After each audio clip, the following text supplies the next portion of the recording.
तो रिकर्सन क्या है? जो एक ही काम को बार बार जब करना रहे, एक ही काम को जब बार बार करना रहे, जो रिपीटेशन जो होता है ना, जो रिपीटेशन होता है उस काम को, एक ही काम को बार बार करने में, उसी को रिकर्सन बोलते हैं। एक ओवरऑल थीम हम लोग इतना जानते हैं, अभी जो बेसिक में ही बताया ना, कि जो एक ही काम को बार बार करने के लिए जो रिपीटेशन होता है उसको क्या बोलते हैं? उसको रिकर्सन बोलते हैं। मतलब कि इसका डेफिनेशन क्या लिख सकते हैं? इसका डेफिनेशन क्या लिख सकते हैं properly? Function calling itself again and again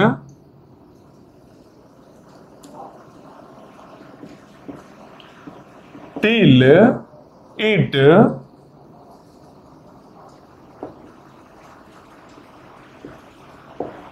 terminates। अब देखो एक नया चीज आया है क्या?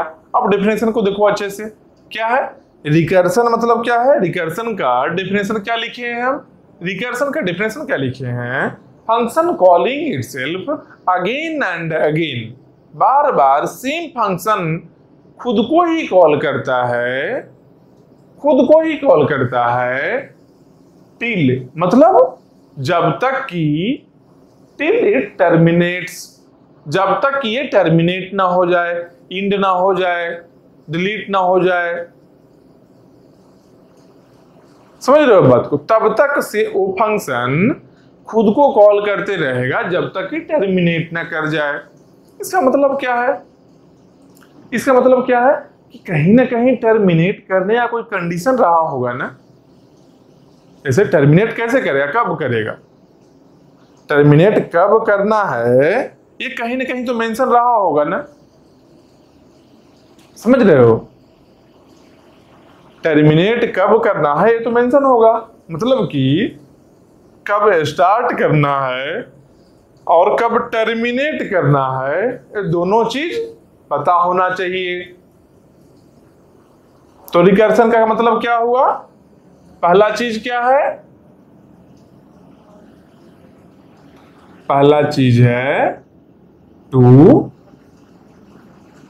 स्टार्ट और कंटिन्यू, पहला चीज ये हो गया। सेकंड क्या है? टू टर्मिनेट, मतलब क्या हुआ? फर्स्ट हम लोग बात करेंगे रिकर्सन में, जब रिकर्सन का बात हम लोग करेंगे तो जो रिकर्सन का प्रोग्राम जो लिखा हुआ है उस प्रोग्राम में क्या क्या होना चाहिए? रिकर्सन का मीनिंग तो जान ही गए हम लोग, मीनिंग जान चुके हैं। Function calling itself again and again, बस यही है रिकर्सन। टिल इट टर्मिनेट, जब तक वो टर्मिनेट ना हो जाए, क्योंकि टर्मिनेट तो होना पड़ेगा ना।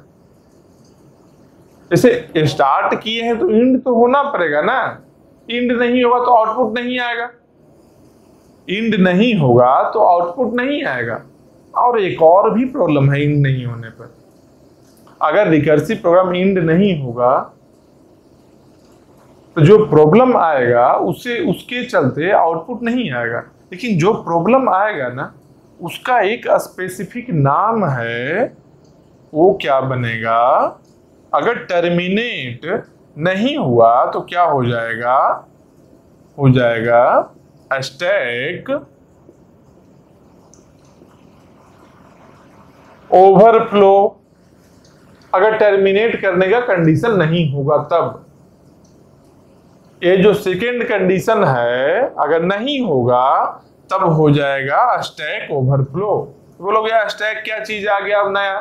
तो स्टार्टिंग है, एक टॉपिक स्टार्ट हुआ है तो कुछ नया नया चीज तो आना ही है, तभी तो अलग से इसको पढ़ाया जा रहा है, तभी पढ़ाए जा रहे हैं, इसलिए कुछ नया नया चीज आएगा। बस सब नए नए चीज को समझ लेना है। फर्स्ट टाइम में, पहले अटेम्प्ट में समझो, कभी नहीं यार भूलोगे, और इससे क्वेश्चन भी आएगा, बहुत जरूरी चीज है। तो समझो रिकर्सन का मतलब क्या हुआ कि अगर कोई रिकर्सन का प्रोग्राम लिख रहा है तो रिकर्सन वाले प्रोग्राम को हम लोग क्या बोलते हैं? Recursive program. हम लोग बोलते हैं क्या?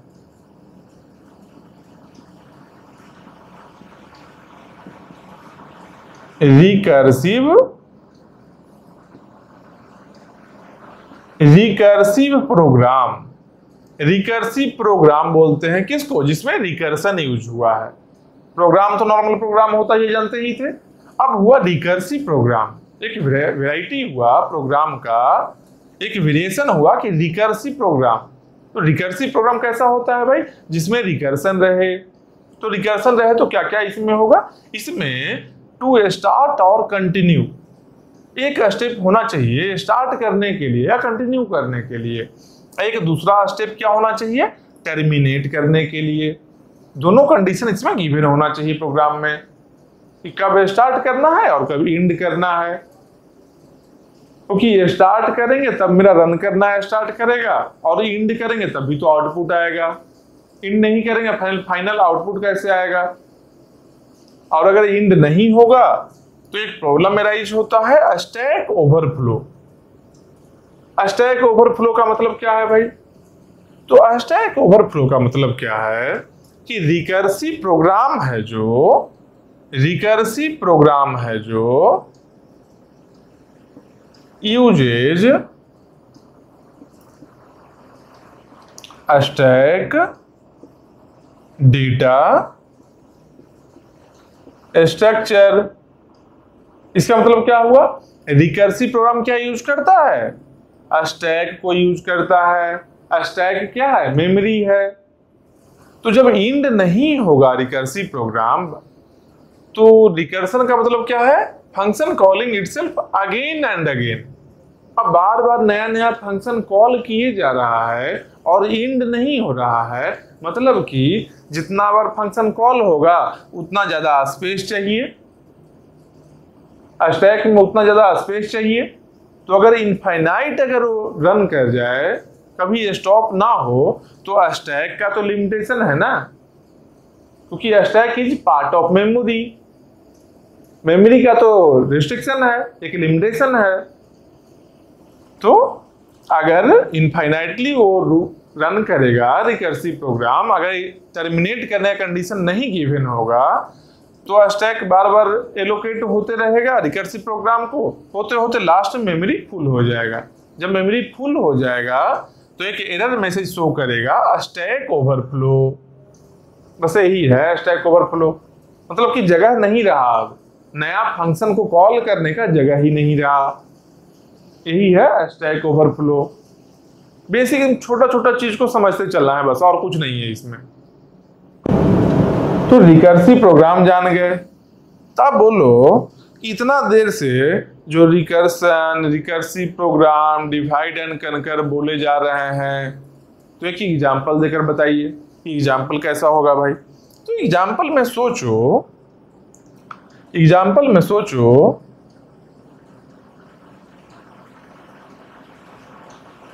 एक एग्जांपल मान लो लेते हैं,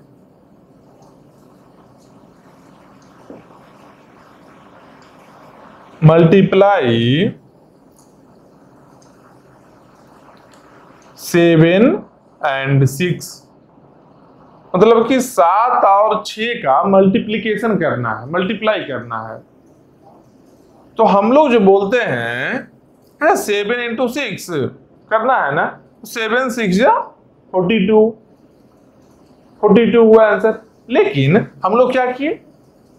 मल्टीप्लाई बटन, मतलब कि स्टार बटन का यूज किए है ना, जो मल्टीप्लिकेशन का साइन होता है, ये यूज किए है ना।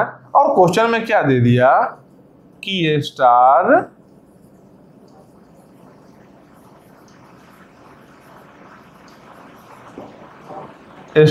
Note present.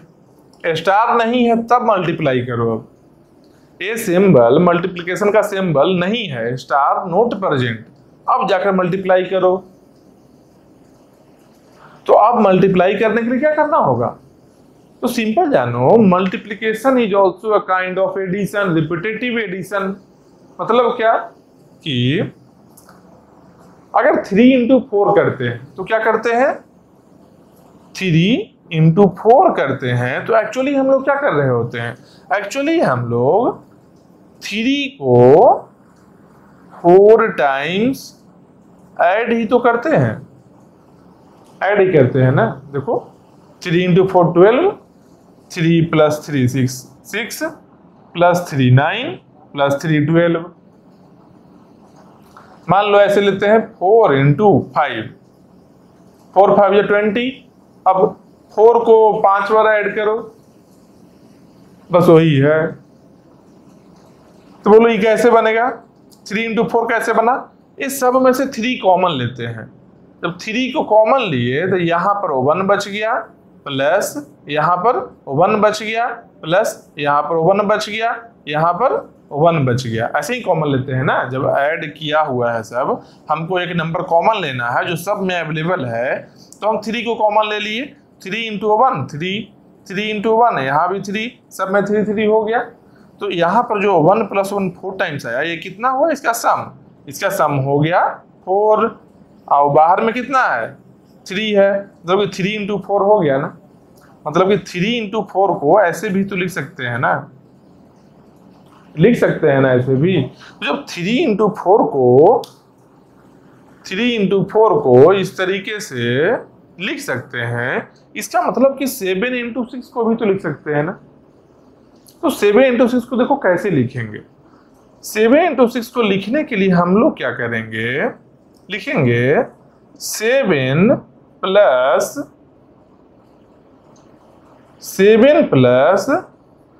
मल्टीप्लाई 7 5। 7 इंटू 6 करना है ना, मतलब कि 7 को 6 टाइम्स ही ऐड करना है ना। जैसे जिस तरीके से 3 इंटू 4 है, 3 को 4 टाइम्स ऐड किए हैं, तो यहाँ पर 7 को 6 टाइम्स ऐड करना है। तो हम क्या किए? 7 को एक बार यहाँ ऐड किए हैं, 7 लिखे हैं, प्लस मल्टीप्लाई 7 5 टाइम्स ही करना है। अब इसके बाद जब इसको ब्रेक करेंगे हम लोग, मल्टीप्लाई 7 5 को, तब ये क्या बनेगा? यहां पर 7 प्लस मल्टीप्लाई 7 कॉमा 4, यही बना ना। 7 और 5 है, 7 प्लस मल्टीप्लाई 7 कॉमा 4। सेम उसी तरीके से जब इसको लिखेंगे, ये मल्टीप्लाई वाले को लिखेंगे, तो क्या लिखेंगे? जब इसको लिखेंगे तो यहां पर भी क्या होगा? 7 प्लस मल्टीप्लाई 7 3, 7 3 आ गया। अब देखो एक नंबर 7 हमेशा ही एक ही है, सेम है। देखो यहाँ 7 है, यहाँ सब जगह 7 आ रहा है, यहाँ भी 7 है, यहाँ भी 7, यहाँ भी। लेकिन एक नंबर देखो, यहाँ 6 था, यहाँ 5 हुआ, यहाँ 4 हुआ, यहाँ 3 हुआ, कमते जा रहा है।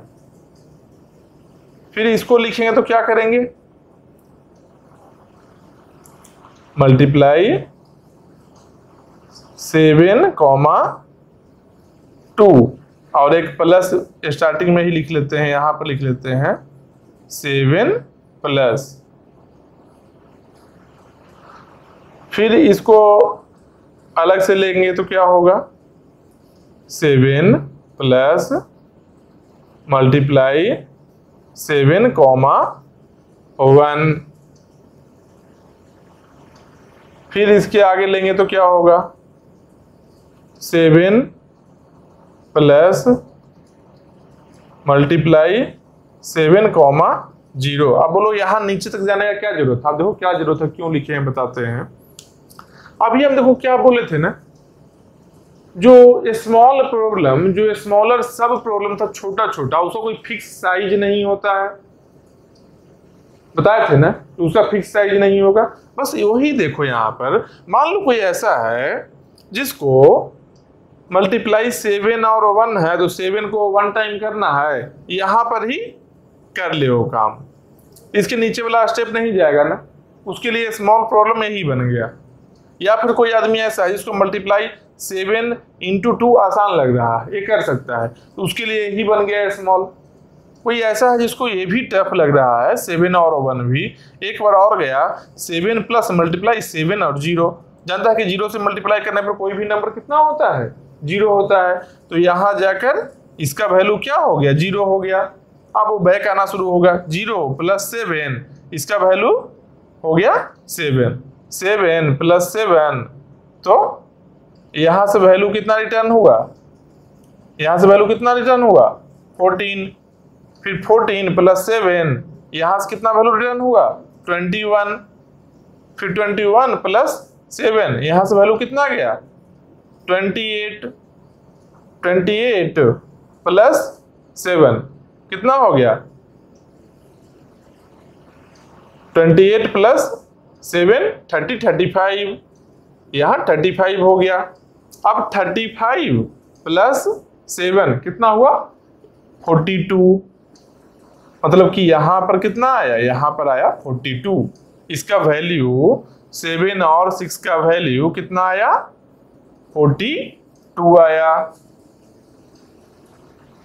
समझ रहे हो बात को? इसका मतलब क्या है कि हम लोग को एक्चुअल काम करना था 7 × 6, 7 और 6 को मल्टीप्लाई करना था, लेकिन हम लोग 7 और 6 को मल्टीप्लाई नहीं किए। हम लोग किए क्या, हम लोग मल्टीप्लाई बस एक जगह किए हैं 7 और 0 को, बाकी सब तो ऐड कर दिए। आज 0 से मल्टीप्लिकेशन ऐसे भी 0 होता है, पता है हम लोग को। इसका मतलब क्या हुआ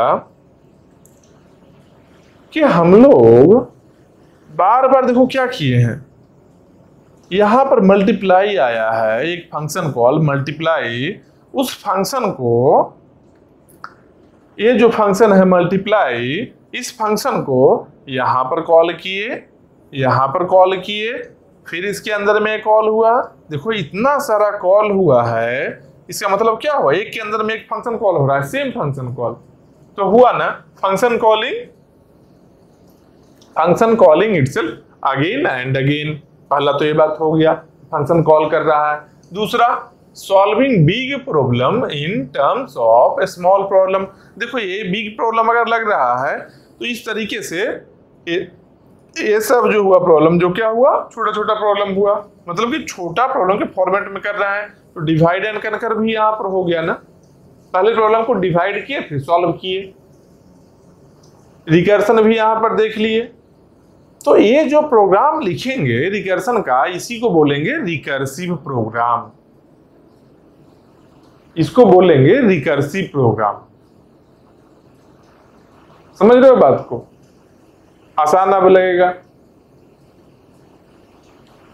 तो इसका कुछ कुछ प्रॉपर्टी है कि रिकर्सन में क्या क्या चीज होगा, इसके प्रॉपर्टी को हमेशा याद रखेंगे, इसके प्रॉपर्टी को हमेशा ही याद रखेंगे कि कहीं भी या तो कॉलेज के एग्जाम में आए या फिर कहीं इंटरव्यू में पूछा जाए, ये बहुत ही इंपॉर्टेंट है। मतलब कि इंटरव्यू पॉइंट ऑफ व्यू से भी इंपॉर्टेंट है, और नॉर्मली जो प्रॉब्लम आने वाला है किसी भी एग्जाम में अगर एल्गो दे रहा है, मतलब कि इससे कहीं ना कहीं टच रिकर्सन से होगा ही होगा। क्योंकि रिकर्सन एक ऐसा चीज है कि मान लो कि एक काम को 1,00,000 बार करना है, तो अगर रिकर्सन नहीं होगा तो क्या करोगे, 1,00,000 बार एक ही कोड को लिखोगे। लेकिन रिकर्सन क्या कर रहा है, रिकर्सन बोल रहा है कि बस एक बार ही लिखो। रिकर्सन बोल रहा है क्या कि बस एक बार ही लिखो, और स्टार्ट कहां से करना है और एंड कहां पर करना है ये हमको बता दो, बाकी का हम देख लेंगे। रिकर्सन यही बोला ना कि एंड कहां पर करना है, टर्मिनेट कहां करना है, ये चीज हमको बता दो, बाकी हम देख लेंगे। तो इससे बहुत आसान पड़ गया ना, उतना टफ नहीं हुआ ना ये चीज। इसका मतलब क्या है कि रिकर्सन का बहुत ज्यादा इंपॉर्टेंस है, रिकर्सन का बहुत ज्यादा इंपॉर्टेंस है। और प्रोग्रामर फ्रेंडली है, यूजर को कोई फर्क नहीं पड़ता है इससे, जो यूजर है उसको कोई फर्क नहीं पड़ेगा, लेकिन जो प्रोग्रामर है, प्रोग्राम जो लिख रहा है, उसको जहां पर अगर 1000 बार जो स्टेप्स लिखना था, सेम स्टेप को बार बार लिखना था, सेम काम को बार बार करवाने के लिए हर बार जो फंक्शन अलग से लिखना था, अब क्या है कि एक बार ही लिखा है, काम हो गया, टाइम सेव किया ना। इसलिए रिकर्सन का बहुत ज्यादा इंपॉर्टेंस है। तो फर्स्ट तो ये देख लिए कि रिकर्सन का मीनिंग क्या है कि फंक्शन कॉलिंग इटसेल्फ। फर्स्ट में क्या है,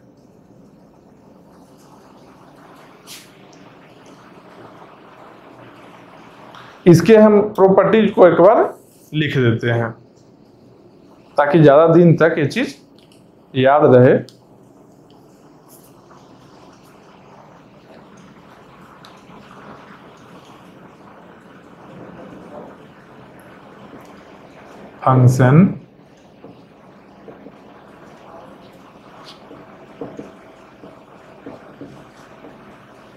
function calling itself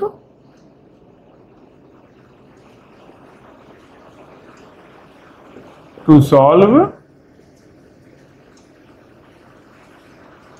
particular problem।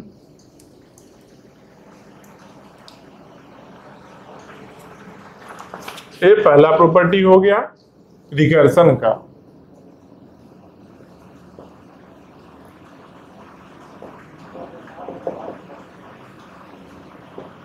Second में क्या है, solving bigger problem in terms of smaller problem, जो वहां पर लिखे हैं, मतलब क्या है, अलग से लिखते हैं यहां पर फिर से सबको सीक्वेंस में, सॉल्विंग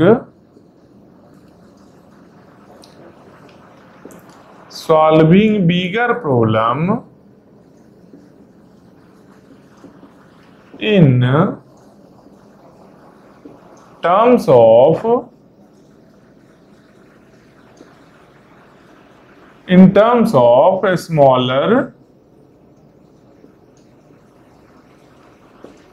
a smaller problem।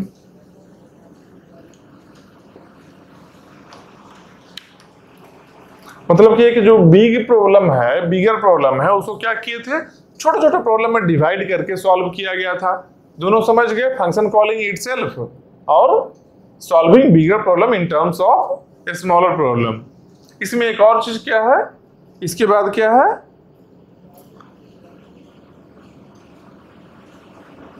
इसके बाद है यूजेज स्टैक डेटा स्ट्रक्चर। मतलब कि रिकर्सन में क्या यूज होगा, रिकर्सन में यूज होगा स्टैक डेटा स्ट्रक्चर। एक डेटा स्ट्रक्चर होता है, डेटा स्ट्रक्चर का मीनिंग क्या है कि जो मेमोरी है, मेन मेमोरी में जो मेमोरी है हम लोग कंप्यूटर का सिस्टम का, कुछ भी जब करेंगे हम लोग, कोई भी काम हम लोग सिस्टम में करें, तो कोई भी काम करेंगे जब सिस्टम में, तो क्या होगा, जब फंक्शन कॉल कर रहे हैं तो कहीं ना कहीं तो सेव होना है, वो चीज मेमोरी में सेव होगा। तो जहां पर सेव होता है ना, जिस तरीके से, उसको हम लोग बोलते हैं डेटा स्ट्रक्चर। जैसे गोदरेज होता है, कवर्ड होता है हम लोग के यहाँ, बस वो उसी तरीके से डेटा स्ट्रक्चर बहुत तरह का होता है। मतलब कि रखने का जगह है, स्टोर करने का जगह है। सिस्टम में कुछ भी डेटा को स्टोर करने का जगह जो भी फॉर्मेट में है उसको हम लोग बोलते हैं डेटा स्ट्रक्चर, बस और कुछ नहीं है। तो स्टैक नाम का भी एक डेटा स्ट्रक्चर होता है, स्टैक नाम का भी एक डेटा स्ट्रक्चर होता है।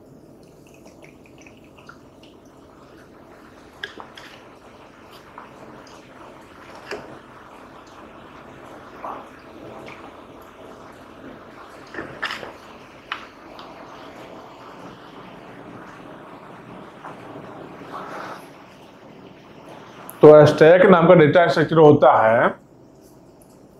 तो इसका क्या प्रॉपर्टी है भैया स्टैक का, स्टैक कैसा होता है, स्टैक का देखो शेप ऐसा है बकेट जैसा, ये नीचे से सीधा है, ये ऐसा नहीं है, बरोबर मान लो, ऐसे ऐसे मान लो। इसका क्या प्रॉपर्टी है, ये छोटा छोटा ऐसे डिवीजन होता है इसमें स्पेस। क्या होगा, पहले कोई चीज आया इनपुट, तो इनपुट यहां आएगा, फिर सेकंड में आया, सेकंड यहां आया, फिर थर्ड में आया, थर्ड यहां आया, फिर फोर्थ आया, फोर्थ यहां आया, फिफ्थ आया, फिफ्थ यहां, सिक्स आया, सिक्स यहां। इसको बोलते हैं पुश ऑपरेशन। इसके अंदर जो गया है, स्टोर हुआ है, इसको बोलते हैं पुश ऑपरेशन। अब पुश ऑपरेशन का मतलब क्या है कि एक्चुअली कहां पर होता है, जहां पर फंक्शन कॉल होगा। फंक्शन कॉल जहां पर होता है, तो फंक्शन कॉल मतलब जब पहली बार एक फंक्शन कॉल हुआ तो फंक्शन जाकर यहां स्टोर हुआ, दूसरी बार जब फंक्शन कॉल हुआ यहां स्टोर हुआ। तो फंक्शन कॉल के समय में पुश ऑपरेशन होता है, मतलब फंक्शन स्टैक में पुश कर दिया गया है। जो हम लोग यहां से किए थे ना, 7 और 6 था, फिर उसके बाद 7 5 कॉल किए, 7 प्लस मल्टीप्लाई 7 5, एक नया फंक्शन कॉल किए थे ना, वो फंक्शन बस यहाँ स्टोर हो जाएगा। उसके बाद 7 5 के बाद क्या किए थे, 7 4 किए थे, 7 4 यहाँ स्टोर हो जाएगा, स्टोर होते जाएगा। अच्छा, बैक में हम लोग आ रहे थे वैल्यू लेकर, जब बैक में वैल्यू लेकर आ रहे थे उस समय क्या है कि फंक्शन पॉप हो रहा है, मतलब इससे बाहर निकल रहा है। 6 क्या है, यहाँ के बाद देखो इसको कॉल किया, यहाँ आया, फिर ये इसको कॉल किया, ए इसको कॉल किया, ए इसको कॉल किया, ए इसको कॉल किया। अब क्या है, ये इसको वैल्यू देगा, ये सॉल्व हुआ। जैसे 7 और 0 वहां सॉल्व किए थे ना, 7 × 0, फिर प्लस 7 किए थे लास्ट में, मल्टीप्लाई 7 0 जब था। तो यहाँ पर जब सॉल्व हो गया है फंक्शन, छोटा प्रॉब्लम है ऊपर में, सॉल्व हो गया, ये इसको अपना वैल्यू दे दिया पीछे वाले को। ये क्या किया, अपने पीछे वाले को वैल्यू दे दिया है। जैसे 7 0 किसको दिया था, 7 1 को दिया था, 7 1 किसको दिया था, 7 2 को दिया था। मतलब कि वैल्यू पीछे वाले को पास करते जाएगा, और जब वैल्यू देगा तब ये पॉप हो जाएगा। जब ए इसको दिया तब ये पॉप हो गया, जब ए इसको दिया तो ये पॉप हो गया। इसको बोलते हैं पॉप ऑपरेशन, इसको बोलते हैं पॉप ऑपरेशन। तो पुश क्या है भाई, जब फंक्शन कॉल हुआ तब हुआ। अब पॉप कब होता है, जब फंक्शन एग्जीक्यूशन कंप्लीट से, जब फंक्शन का एग्जीक्यूशन हो गया है तब पॉप ऑपरेशन होगा, अपने पीछे वाले को वैल्यू देते जाएगा, मतलब ये भी पॉप होते जाएगा। तो पुश हुआ था कैसे, सबसे पहले क्या पुश हुआ था, 1, देखो 1 2 3 4 5 6। तो यहां लिखते हैं पुश वाला कहां था, पुश का यहां लिखते हैं। अगर सबसे पहले 1 आया, फिर 2 आया, फिर 3 आया, फिर 4 आया, फिर 5 आया, फिर 6 आया, यही आया है ना, यही सीक्वेंस में आया है ना। देखो पहले 1 आया था, फिर 2 आया इसके ऊपर, फिर 3 आया। पॉप कैसे हुआ था, पॉप कैसे हुआ था बताओ, लो रेड पेन से बनाते हैं इसको। पॉप कैसे हुआ था, सबसे पहले 6 वाला अपना वैल्यू उसको दिया है, 6 बाहर गया है। मतलब कि पॉप जो हुआ है उसका सीक्वेंस से सबसे पहले 6 बाहर गया है, फिर 5 बाहर गया है, फिर 4 बाहर गया है, फिर 3, फिर 2, फिर 1। मतलब कि पुश का सीक्वेंस 1 2 3 4 5 6 है, और पॉप का सीक्वेंस 6 5 4 3 2 1 है। तो स्टैक में ये क्या है, ये है क्या, ये है स्टैक। स्टैक में क्या होता है कि जो सबसे अंतिम में आया है, देखो जो वो सबसे पहले यहां से बाहर गया है, जो सेकेंड लास्ट में आया है वो सेकेंड में बाहर गया है। तो इसको बोलते हैं लास्ट इन, यहां पर लिखो या यहां ही लिखते हैं लास्ट इन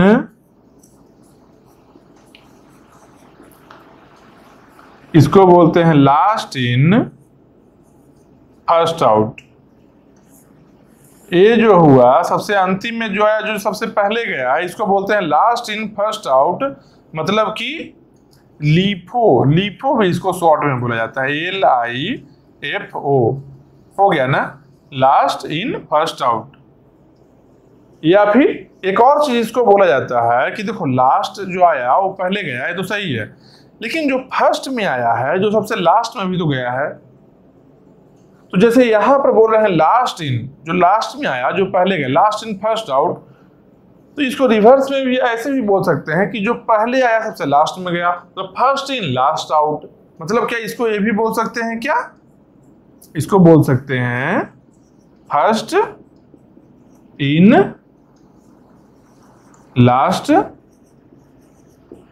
लास्ट आउट, या फिर इसको लिख दें ऐसे FILO, first in last out. यही होता है स्टैक डेटा स्ट्रक्चर। अब जो लोग नहीं जानते होंगे उनके लिए था ये कि स्टैक क्या होता है, आखिर यूज कर रहे हैं तो क्यों यूज किए थे स्टैक को। तो स्टैक यही था कि फंक्शन जब कॉल किए हैं, जब फंक्शन कॉल किए थे तो हम लोग चाहते क्या थे, क्यों यूज किए थे स्टैक की। स्टैक में देखो एक अलग चीज दिख रहा होगा कि जब 1 को कॉल किए तो 1 अंदर गया, फिर जब 2 को कॉल किए 2 इसके ऊपर आ गया है, 3 इसके ऊपर आ गया, 4 इसके ऊपर आया, 5 आया, फिर 6 आया। जब 6 सॉल्व हो जाता है तब ये अपना वैल्यू इसको देता है, तब जाकर 5 सॉल्व होता है। मतलब क्या कि जब एक बिगर प्रॉब्लम को छोटा प्रॉब्लम के टर्म में अगर सॉल्व कर रहे हैं हम लोग, सबसे पहले क्या सॉल्व होना चाहिए, छोटा प्रॉब्लम सॉल्व होना चाहिए, उसके बाद बिग प्रॉब्लम सॉल्व होगा। तो स्टैक में ये हेल्प हो जाता है, जो सबसे लास्ट में कॉल हुआ है वही ना सबसे छोटा प्रॉब्लम है, जो सबसे लास्ट में कॉल हुआ वही ना सबसे छोटा है। मतलब कि सबसे छोटा कौन है, ए है, इसके बाद छोटा ए है, इसके बाद छोटा ए है। ए क्या देता है स्टैक में, क्या मिल जाता है हम लोग को, स्टैक के थ्रू हम लोग को बेनिफिट क्या मिल जाता है, जो लास्ट इन फर्स्ट आउट, जो लास्ट में आया है वो पहले जाएगा, मतलब कि पहले एग्जीक्यूशन करेगा, पहले सॉल्व होगा।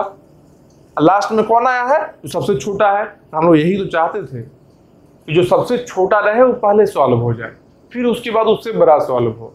बस यही हुआ है स्टैक में, जो लास्ट में आया है जो पहले सॉल्व हुआ है। मतलब कि स्टैक हम लोग के रिक्वायरमेंट को फुलफिल कर रहा है रिकर्सन के लिए, और इसीलिए हम लोग स्टैक को यूज भी कर रहे हैं।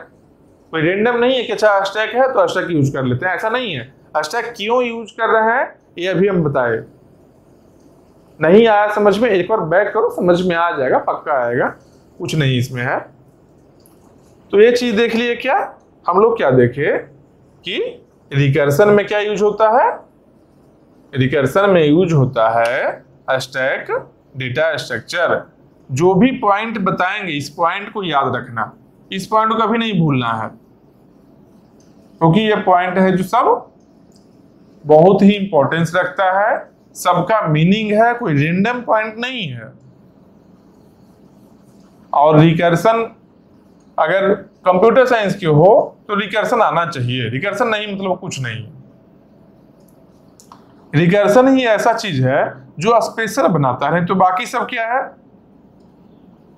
कोई और आदमी को अगर बोल दोगे 1000 बार लिखने के लिए, वो 1000 बार लिख देगा बैठकर, टाइम बहुत ले लेगा। कंप्यूटर साइंस क्या करेगा, उसको एक बार लिखेगा 1000 का काम हो जाएगा उसको। एक डिफरेंस है, इसलिए आना जरूरी है बहुत। अब इसके बाद फोर्थ में क्या है कि टर्मिनेशन कंडीशन होना चाहिए, कि टर्मिनेट कब हो। मतलब क्या,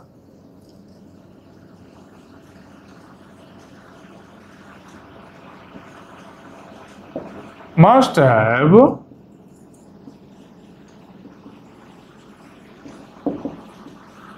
have termination condition। मतलब कि टर्मिनेशन कंडीशन तो होना ही चाहिए। कि कब टर्मिनेट होगा, इंड कब होगा। यहाँ पर इंड कब हुआ, देखो क्या हुआ था अभी पिछले वाले में जब स्टैक हम बताए तो क्या किए, स्टैक में बार बार पुश हो रहा है, एक बार फंक्शन कॉल होता है पुश होता है, फिर फंक्शन कॉल फिर से पुश होता है। तो जब इंड हो गया था फंक्शन तब ना जाकर वहां से हम लोग पॉप करना शुरू किए थे। मान लो इंड ही नहीं होता, कॉल करते रहता, देख रहे थे स्टार्टिंग में स्टैक पूरा ही खाली था, फिर वो 1 आया था एक एलिमेंट, फिर 2 आया 2 एलिमेंट, फिर 3 आया। अगर ऐसे ही कॉल होते रहेगा, नंबर ऑफ एलिमेंट बढ़ते रहेगा, स्टैक फुल हो जाएगा ना, क्योंकि स्टैक का तो एक कैपेसिटी है। इसीलिए इसमें टर्मिनेशन कंडीशन होना चाहिए। इसमें एक और चीज साइड में लिख ले सकते हैं, टर्मिनेशन कंडीशन का क्या यूज है mainly, to avoid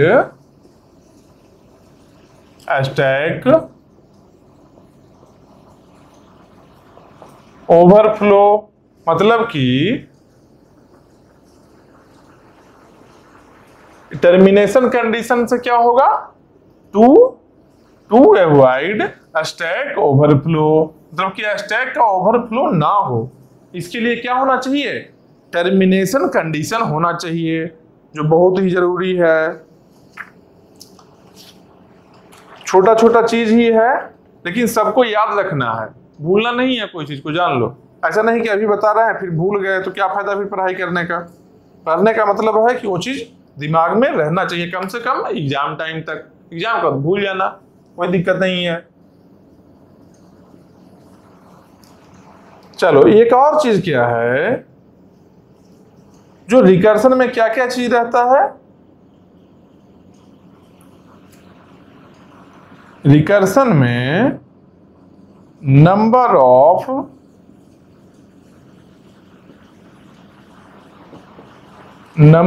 parameter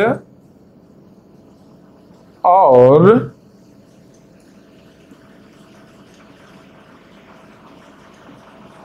name of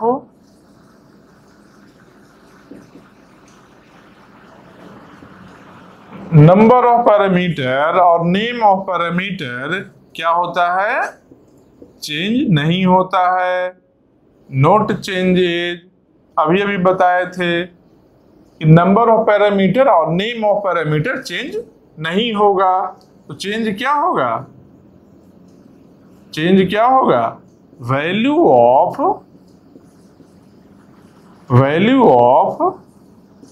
parameter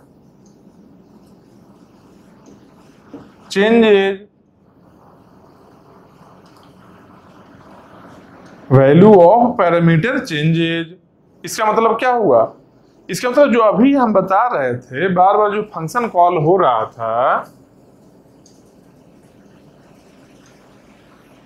ये देखो वैल्यू ऑफ पैरामीटर चेंजेज, अभी जो बता रहे थे कि मल्टीप्लाई 7 6 आया, फिर मल्टीप्लाई 7 5 आया, फिर उसके बाद मल्टीप्लाई 7 4, मल्टीप्लाई 7 3, ये सब आया। इसमें क्या है, केवल वैल्यू ही चेंज हो रहा था ना, नेम चेंज हो रहा था क्या, नेम कहाँ चेंज हुआ, वही फंक्शन तो रह गया है, बार बार मल्टीप्लाई ही आ रहा है। नंबर ऑफ पैरामीटर चेंज हुआ था क्या, हम लोग जो लिखे थे यहां पर मल्टीप्लाई 7 6, एक और लिखे क्या, मल्टीप्लाई 7 5। यहां पर देखो नेम क्या है, मल्टीप्लाई है, यहां भी मल्टीप्लाई है, नेम चेंज हुआ क्या, नहीं हुआ है। देखो नेम नहीं चेंज होगा, यहां भी लिखे हैं name of parameter not changes. उसके बाद क्या है, नंबर ऑफ पैरामीटर क्या होगा, नॉट चेंजेज। अब देखो यहां 7 और 6 क्या है, दो नंबर है ना, यहां पर क्या है 7 और 5, यहां भी दो नंबर है। जैसे इस फंक्शन को मल्टीप्लाई क्या है, एक फंक्शन है, मल्टीप्लाई क्या है, एक फंक्शन है, फंक्शन कॉल है, ये नाम है फंक्शन का, ये फंक्शन है, तो नेम तो नहीं चेंज हुआ, बात पक्का है। लेकिन इस फंक्शन को, मल्टीप्लाई फंक्शन को हम लोग दो वैल्यू जो पास कर रहे हैं, दो पैरामीटर है इसका, 7 और 6 है जो पैरामीटर है, चेंज हुआ क्या, नहीं चेंज हुआ। नंबर क्या है, 1 और 2, दोनों है, 2 ही है। यहां भी 1 और 2 है, यहां भी 1 और 2 है।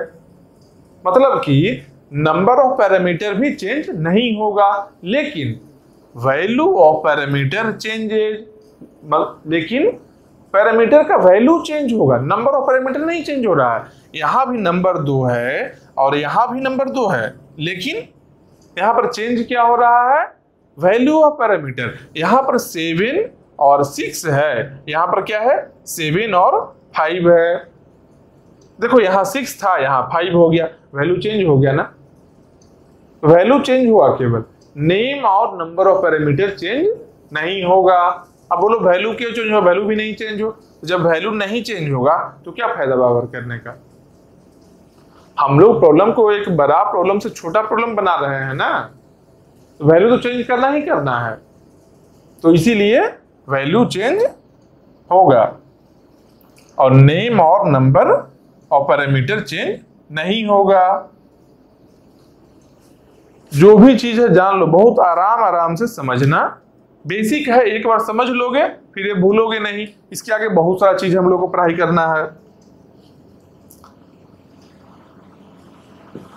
तो ये हो गया value of parameter not changes. इसके बाद क्या है, जो non recursive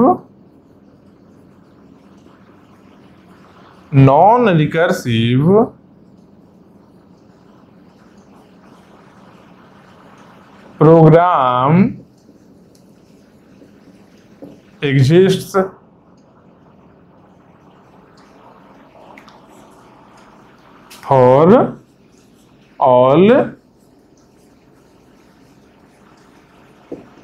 for all recursive,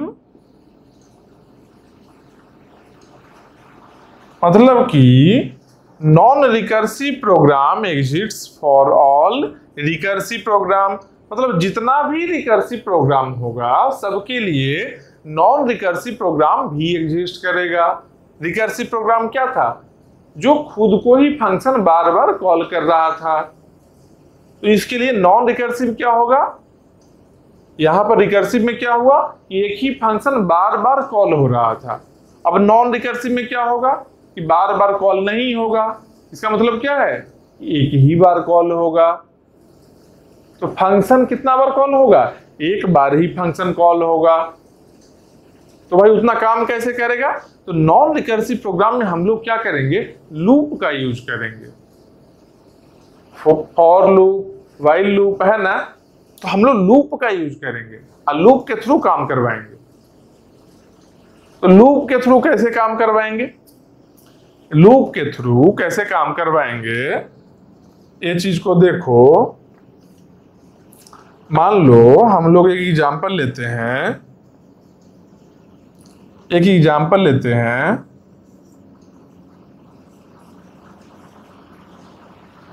factorial n if n equal to 1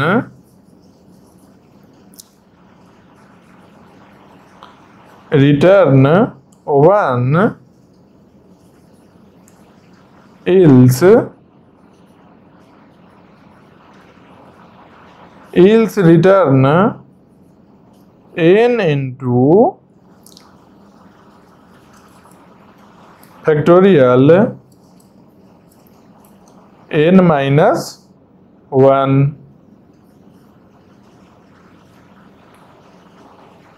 एक ये प्रोग्राम हुआ, एक क्या है, फैक्टोरियल n का प्रोग्राम है। क्या है, फैक्टोरियल n, जिसमें कि n इक्वल टू 1 रहे तो रिटर्न 1 कर दो, इल्स नहीं तो return n into factorial n minus 1। मतलब यहां पर क्या था, फैक्टोरियल n था, अभी जाकर फैक्टोरियल n माइनस 1 हुआ, फिर बाद में फैक्टोरियल n माइनस 2 होगा, फिर n माइनस 3 होगा। मतलब क्या है, बार बार सेम फंक्शन कॉल हो रहा है ना, फैक्टोरियल यहाँ भी कॉल हुआ, फैक्टोरियल यहाँ भी कॉल हुआ है, बस वैल्यू चेंज हो रहा है। यहाँ n है, यहाँ n माइनस 1 है, पैरामीटर एक ही है, यहाँ पर एक ही नंबर यहाँ पर है, यहाँ भी एक ही नंबर है, मतलब ये क्या है, ये है रिकर्सिव प्रोग्राम। ये क्या है, यहां लिख लो, ये है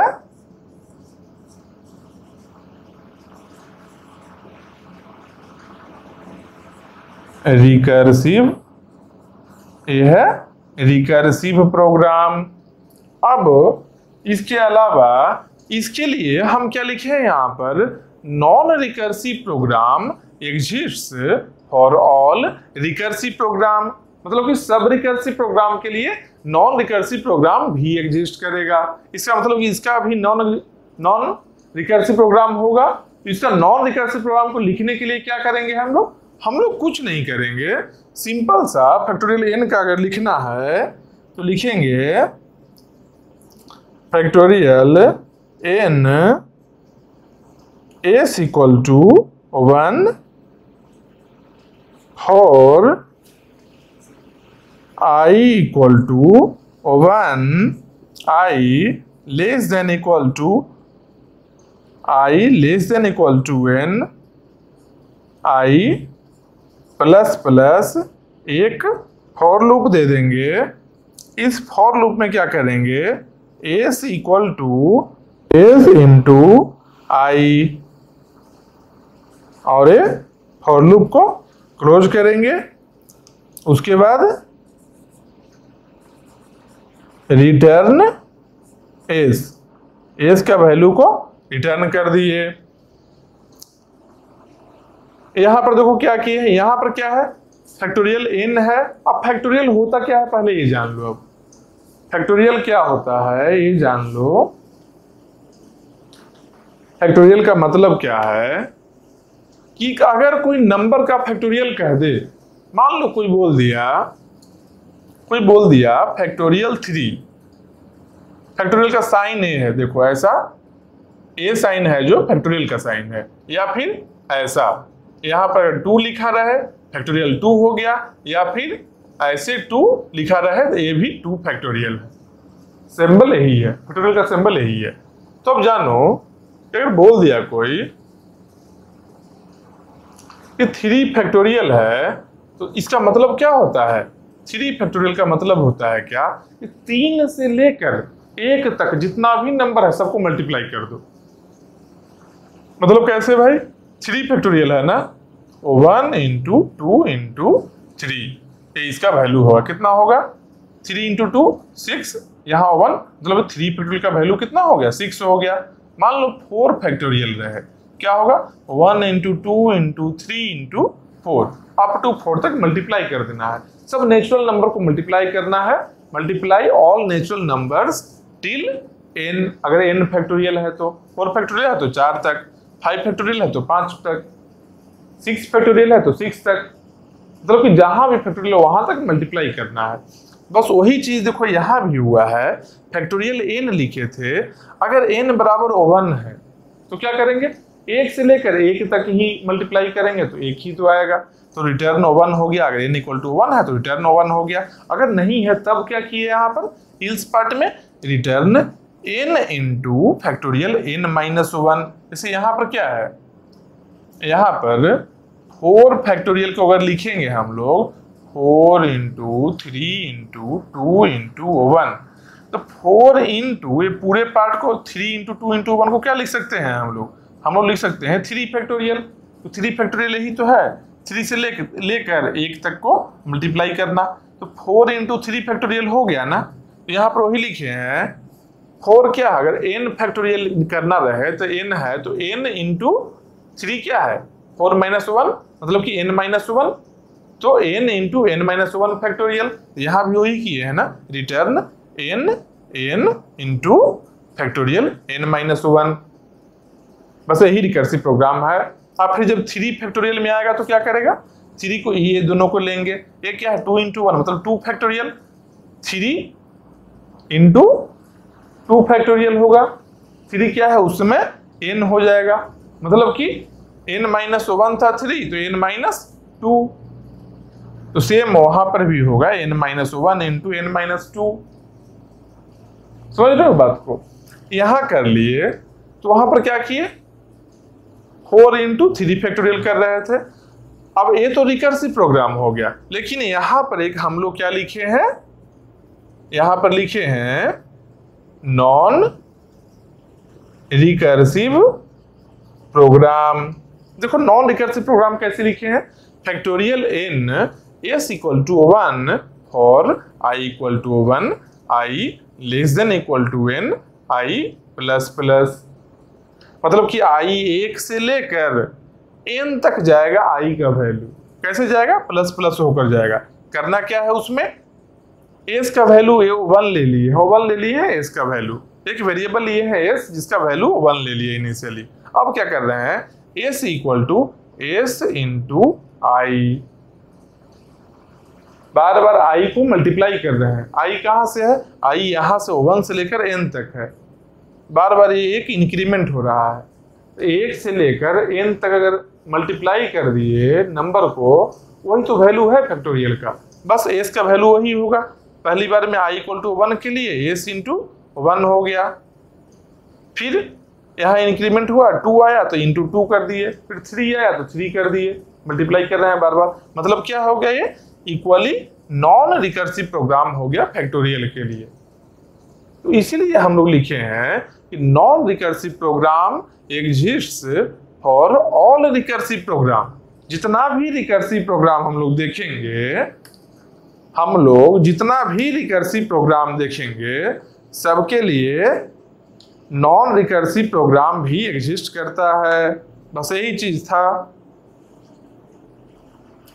तब इसको हटाते हैं। देखो जो भी पॉइंट है ना, वो पॉइंट को समझ लेना है अच्छे से, समझा हुआ चीज बहुत दिन तक याद रहेगा। अगर स्टेटमेंट को चाहेंगे रट्टा मार के याद करना, कुछ दिन बाद भूल जाओगे, समझ लोगे, भूल भी जाओगे तभी रिकॉल कर लोगे उसको। तो इसीलिए कोशिश करो जो भी चीज है उसको सही तरीके से समझा जाए।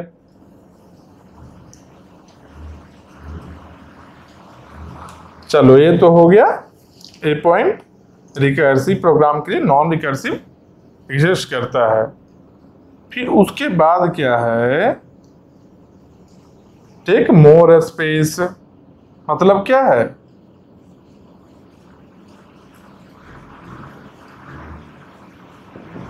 Recursive program takes more space then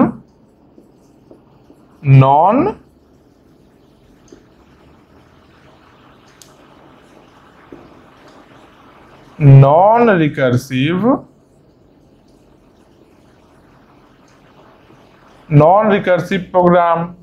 मतलब क्या है, recursive program takes more space than non recursive program. मतलब कि नॉन रिकर्सिव प्रोग्राम जो है उससे ज्यादा स्पेस लगेगा किसको, रिकर्सिव प्रोग्राम को। क्यों लगेगा, क्योंकि अभी हम लोग देखे फैक्टोरियल के वाले में कि रिकर्सिव में बहुत सारा फंक्शन कॉल होगा। जब फंक्शन कॉल होगा, ज्यादा पुश ऑपरेशन होगा स्टैक में, तो स्पेस ज्यादा चाहिए। नॉन रिकर्सिव में क्या है, नॉन रिकर्सिव में क्या है, एक वेरिएबल आई लिए हैं, एक लूप में आई को 1 2 3 4 अप टू n जा रहे थे, फंक्शन तो एक ही बार कॉल हुआ था ना, इसलिए नॉन रिकर्सिव में स्पेस कितना लगेगा, कम लगेगा, क्योंकि एक बार ही फंक्शन कॉल हुआ है। और रिकर्सिव में क्या है, रिकर्सिव में मल्टीपल टाइम्स फंक्शन कॉल हुआ, बहुत बार फंक्शन कॉल किया गया है, इसीलिए रिकर्सिव प्रोग्राम में स्पेस ज्यादा लगेगा। इसके बाद में है time complexity based on logic not recursive and non recursive. मतलब कि टाइम कॉम्प्लेक्सिटी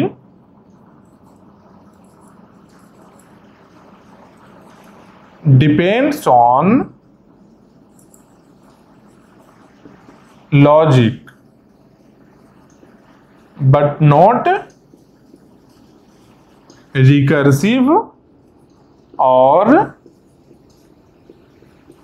नॉन रिकर्सिव। मतलब कि जिस तरीके से हम लोग बता दिए कि रिकर्सिव है जो ज्यादा स्पेस लेगा नॉन रिकर्सिव से, उसी तरीके से हम लोग टाइम के बारे में बता सकते हैं क्या कि रिकर्सिव और नॉन रिकर्सिव में कौन ज्यादा टाइम लेगा? नहीं बता सकते हैं। स्पेस तो हम लोग बता सकते हैं कि अगर रिकर्सिव है तो स्पेस ज्यादा लेगा वो, क्योंकि ज्यादा फंक्शन कॉल होगा, लेकिन टाइम के बारे में हम लोग कमेंट नहीं कर सकते हैं। और इसलिए नहीं कमेंट कर सकते हैं, इसका रीजन देखो क्या है कि टाइम है जो लॉजिक पर डिपेंड करता है, किस तरीके से सॉल्व किया जा रहा है। रिकर्सिव होने और नहीं होने से मतलब नहीं है टाइम को। टाइम कॉम्प्लेक्सिटी है जो किस पर डिपेंड करेगा? लॉजिक पर।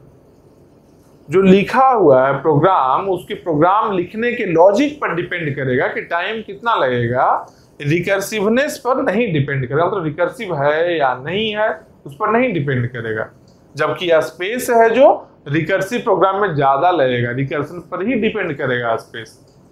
तो स्पेस के बारे में हम लोग रिकर्सिव देकर कमेंट कर सकते हैं, और टाइम के बारे में रिकर्सिव देकर हम लोग कुछ नहीं बता सकते हैं। क्यों? क्योंकि टाइम कॉम्प्लेक्सिटी है जो लॉजिक पर डिपेंड करता है, रिकर्सिव है या नहीं है इस पर नहीं डिपेंड करता है। इसके बाद क्या है? डेप्थ ऑफ स्टैक एक टर्म है। डेप्थ ऑफ स्टैक, इसका मतलब क्या है? इसका मतलब है साइज ऑफ स्टैक यूज्ड। क्योंकि अभी हम लोग क्या बोले थे कि रिकर्सिव प्रोग्राम में क्या यूज होता है? स्टैक डेटा स्ट्रक्चर यूज होता है। तो जो साइज है, डेप्थ ऑफ स्टैक का मतलब क्या है? Size of stacks, size of stack used, size of stack used,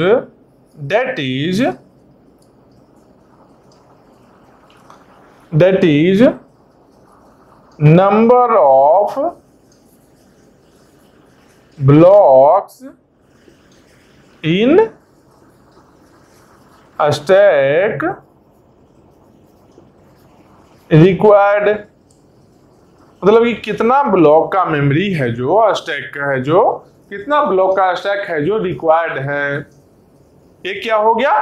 depth of stack हो गया, स्टैक का डेप्थ हो गया। मतलब साइज, क्या साइज यूज किया जा रहा है। तो डेप्थ ऑफ स्टैक अगर कहीं पूछते मतलब समझ लो कि रिकर्सिव प्रोग्राम को क्या पूछ रहा है? स्पेस के बारे में पूछ रहा है। क्यों? क्योंकि रिकर्सिव टेक्स मोर स्पेस। तो स्पेस रिकर्सिव में कैसा काम करता है? रिकर्सिव है जो कौन से डेटा स्ट्रक्चर को यूज करता है? स्टैक को यूज करता है। तो डेप्थ ऑफ स्टैक मतलब कि स्टैक का साइज कितना है, कितना यूनिट्स, कितना नंबर ऑफ ब्लॉक्स है उस स्टैक में, यही डेप्थ ऑफ स्टैक है। तो हम लोग क्या किए कि अभी तक जो जितना भी प्रॉपर्टी है उस प्रॉपर्टी को देख लिए। अब इस प्रॉपर्टी के देखने के बाद क्या करेंगे? हाँ, एक और इंपॉर्टेंट चीज है। क्या? एक और इंपॉर्टेंट चीज नोट डाउन कर लो। जो स्टैक का जो बात कर रहे हैं ना हम लोग, ये जो स्टैक यूज होगा, स्टैक का जो बात कर रहे हैं कि स्टैक यूज होगा, तो एक और चीज याद रखना, एक और चीज लिख देते हैं।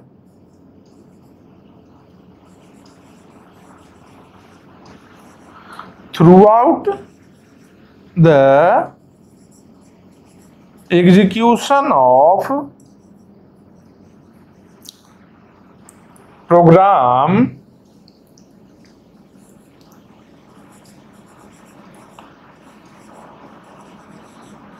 same stack is used।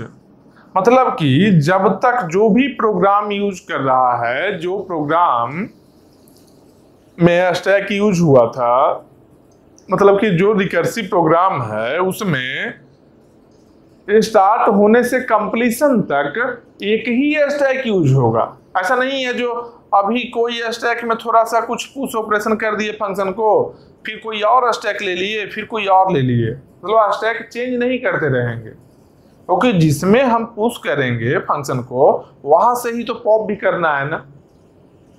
Function जो पुश किए हैं वहां से पॉप करना है ना, और जो सीक्वेंस में पुश किए थे हम लोग उसी के रिवर्स ऑर्डर में ना पॉप करना है। पॉप मतलब कि सॉल्व करना है। तो सॉल्व किए कैसे, पुश कैसे किए थे, 1 2 3 4 5 6 तक मान लो है। सॉल्व कैसे करेंगे, 6 पहले, फिर 5 4 3 2 1, उसके जस्ट रिवर्स ऑर्डर में सॉल्व करेंगे, मतलब कि पॉप करेंगे। तो पुश और पॉप ऑपरेशन है जो सेम स्टैक में होगा तब नहीं इजी होगा। मान लो स्टैक यहाँ है, एक मेमोरी ब्लॉक इस स्टैक का यूज किए, एक और ब्लॉक इस स्टैक का यूज किए, फिर क्या है, एक बार यहाँ पुश किए हैं, फिर अगला बार यहाँ पुश किए, अगला बार यहाँ पुश किए। पॉप करते समय इस सीक्वेंस को याद करना पड़ेगा ना, मतलब कहीं ना कहीं उसको मेमोरी में रखना पड़ेगा ना कि हाँ कहाँ है, मतलब कि इसके एड्रेस को यहाँ कनेक्ट करना पड़ेगा ना प्रोग्राम में कहीं ना कहीं। तो एक्स्ट्रा वो लेंदी हो गया ना प्रोसेस। तो इसीलिए इसके मेंटेनेंस जो है, इसको मेंटेन करना, नया नया स्टैक के एड्रेस को ज्यादा कॉम्प्लिकेटेड भी है। तो इसलिए क्या करेंगे, एक ही स्टैक यूज करेंगे जब तक कि प्रोग्राम का एग्जीक्यूशन कंप्लीट ना हो जाए। समझ रहे हो बात को। तो ये पूरा है रिकर्सन के बारे में कहानी। रिकर्सन यही है।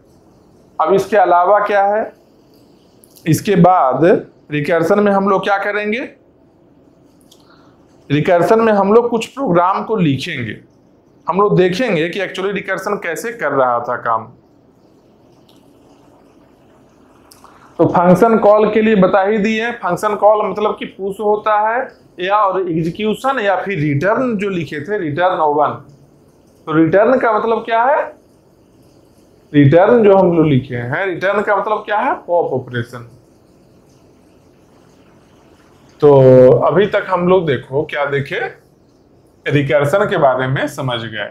अब क्या करेंगे, जो एक क्वेश्चन लिखेंगे अच्छे से, उस क्वेश्चन को रिकर्सन के थ्रू लिखेंगे और एनालाइज करेंगे कैसे रिकर्सन किस तरीके से काम कर रहा है एक्चुअल में।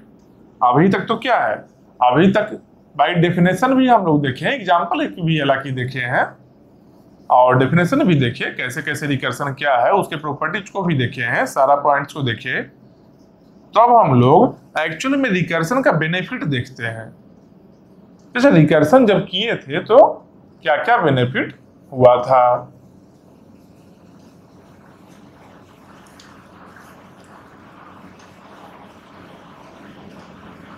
एक बात जान लो, अभी जो हम लोग पढ़ रहे हैं ना, एलओ का सबसे इंपॉर्टेंट है, जान लो। इसलिए बाकी कितना अच्छे से पढ़े हो नहीं पढ़े हो ये फर्क नहीं पड़ता है, लेकिन अभी जो पढ़ रहे हो ये बहुत अच्छे से होना चाहिए।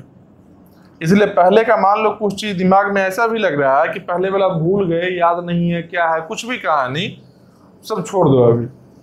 अभी केवल और केवल रिकर्सन जानो, बाकी जो है बाद में हो जाएगा, जब भी हो बाद में करना है। लेकिन अभी फिलहाल हम लोग को रिकर्सन पर फोकस करना है कि रिकर्सन है क्या।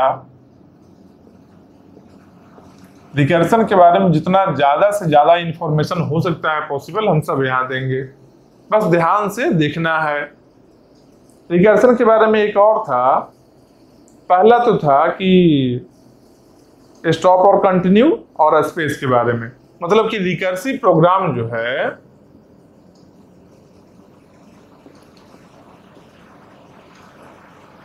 एक तरफ में रिकर्सिव प्रोग्राम हो गया और दूसरे में हो गया नॉन रिकर्सिव प्रोग्राम है। तो रिकर्सिव में क्या बताए थे कि टू स्टार्ट और कंटिन्यू होता है, और सेकेंड स्टेप क्या होता है रिकर्सिव में, to terminate. To to terminate होता है, मतलब कि एक स्टार्ट और कंटिन्यू किए, दूसरा टर्मिनेट किए। और नॉन रिकर्सिव में क्या होता है, नॉन रिकर्सिव में ऐसा नहीं होगा, एक ही बार फंक्शन कॉल होगा। रिकर्सिव में क्या है कि मल्टीपल टाइम्स फंक्शन कॉल हो रहा है, इसमें है कि फंक्शन कॉल एक ही होगा लेकिन स्टेटमेंट एक से ज्यादा होगा।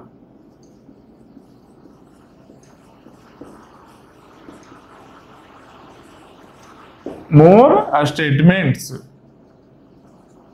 इसमें स्टेटमेंट ज्यादा होगा और स्पेस कितना लगेगा, स्पेस लेस लगेगा। इसमें क्या है, स्टेटमेंट बस दो ही चाहिए, टू स्टार्ट और कंटिन्यू या और टू टर्मिनेट, लेकिन स्पेस यहां पर क्या है, ज्यादा लगेगा, मोर स्पेस। तो रिकर्सिव में स्पेस ज्यादा लग रहा है, क्यों ज्यादा लग रहा है, इसका रीजन क्या है कि रिकर्सिव में बहुत सारा फंक्शन कॉल हो रहा है, नॉन रिकर्सिव में वहां पर फंक्शन कॉल कम हो रहा है। समझ रहे हो बात को? तो स्टेटमेंट ज्यादा रहेगा लेकिन लेस केवल लिखा, लेस स्पेस है, लेस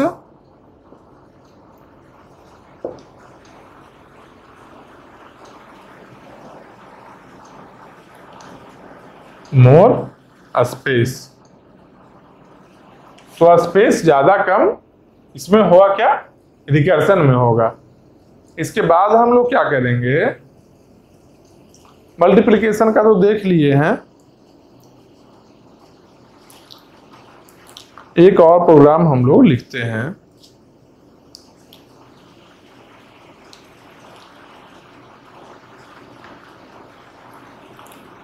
अच्छा, फिबोनाची नंबर, और ठीक है, जो लोग नहीं जानते हैं बताते हैं अभी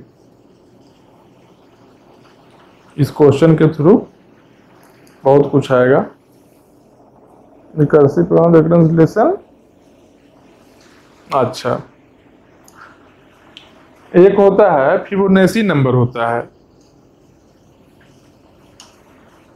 तो रिकर्सिव प्रोग्राम कहां कहां यूज करेंगे, क्या क्या केस में यूज कर रहे हैं, उसका एग्जांपल हम बताने जा रहे हैं। और जब यूज करेंगे तो और क्या क्या एनालिसिस फर्दर होगा, सब कुछ करेंगे एक ही एग्जांपल देकर रिकर्सन का, इसलिए इसको अच्छे से देखना।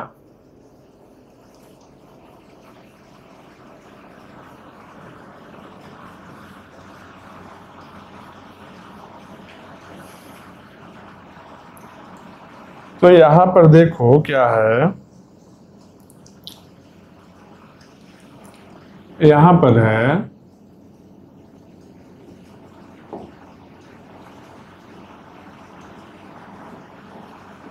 Fibonacci number.